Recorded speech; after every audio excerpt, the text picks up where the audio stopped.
see, the conclusion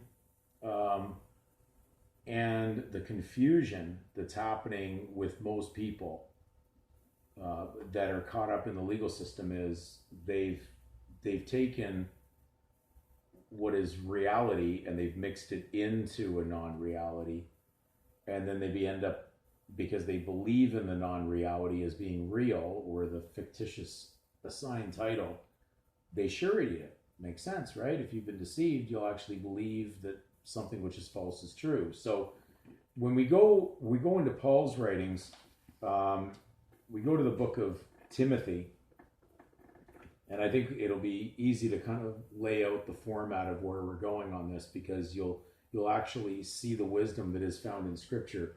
Paul wrote in Timothy chapter 1, verse 4, 1 Timothy 1, verse 4, he says, "Neither give heed to fables and endless genealogies, which minister questions rather than godly edifying, which is in faith, so do."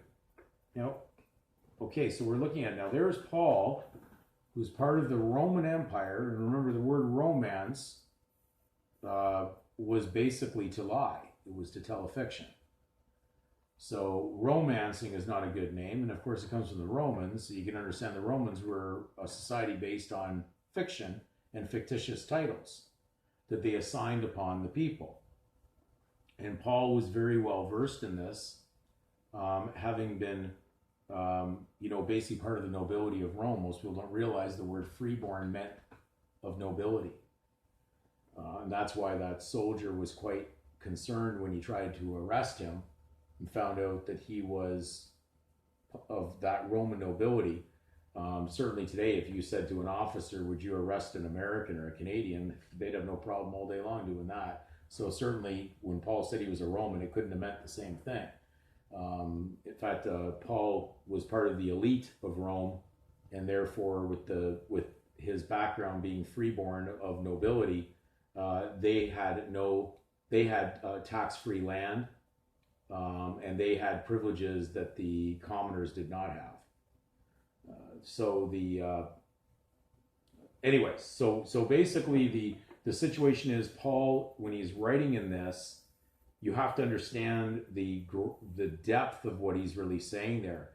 I had mentioned in a previous video, I went on to a site that was dealing with ancestry research, and of course they said they were using the word fable for the last name. And so they said, stick your given name in the first name box and stick your last name in the fable box.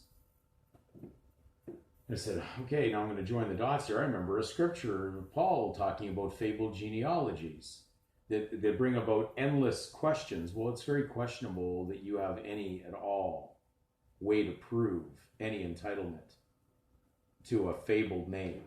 Okay, so when we look at, we're going to look at the same scripture in 1 Timothy, but I'm just reading out of the New American Standard. And 1 Timothy 1:4 says, nor to pay attention to myths and endless genealogies. It calls them myths. Now, does the legal side of the government that's based on fiction have anything to do with reality? No. So the only title that really should have been on their document legally would be anything that was fictitious. It's a fictitious title.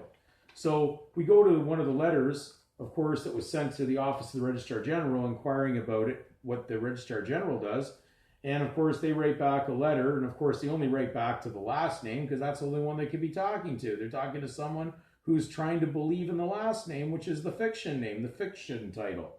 And so, of course, they say, to be clear, the office of the Registrar General is responsible for registering information. Now we know we're in the army part, the arms, about events. The office of the Registrar General does not register people.